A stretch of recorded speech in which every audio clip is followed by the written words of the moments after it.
ไปแต้นคาขึ้นก่อนข่าวในเจ้าเฮาข้าวเตจึงหือเตียนขลาดเจ้าเฮา2 ปีมาในเขาได้หน้าก่อมออกเข้มค่ำจ้างกาวก็เลยมาเตียนค่ะมันแปดก้อยข่าวนั่นเจ้าเฮาบ่เจ้าห้อมยุ่มถามซื้อขันด้วยก่อนไรค่ะมือซื้อขันเขาได้ก่อนเงียบมันมาในมันตึกเอาน้ำมันนวดเข้าเปลือกสิใส่ไว้ในทงอยู่ข้าวเอาในเจ้าค่ะข้ามีข้าวเปลือกอยู่2 ถุงก้อยข้าได้เลยเอาข้าว2 ถุงนะเฮเลี้ยงหลูนาเฮือนตั้งปีข้าวน้ำมันนวดเข้าเปื่ออย่าไปให้มันหมดอย่าซื้อขันจะไหนก็ยับขามาที่ไหนพวกเขานั่นปั่นมันกว่าเย้าก็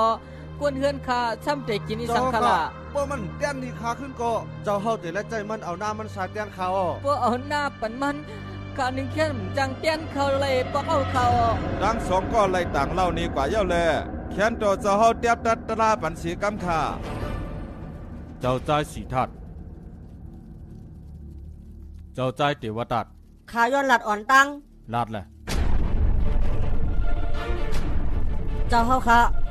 ข้าว่าเฮาถูกไล่ตัดจอมปักเบิ่งเจ้าคุณหอคำบ่ว่ามันเฮ็ดจอมเขามันแก่นไรปานไหนก็เปิดจังนั้นข่าวว่าก็สาได้ได้แล้วหน้าเสียชายแต่ก็ลีเจ้าค่ะอย่าไปเตียบตัดจังนั้นเฉกำค่ะตัวเหลียวในก็ขาวซ้ำพวกกดเห็นน่ะอย่าไปเตียบตัดจังนั้นเฉกำค่ะ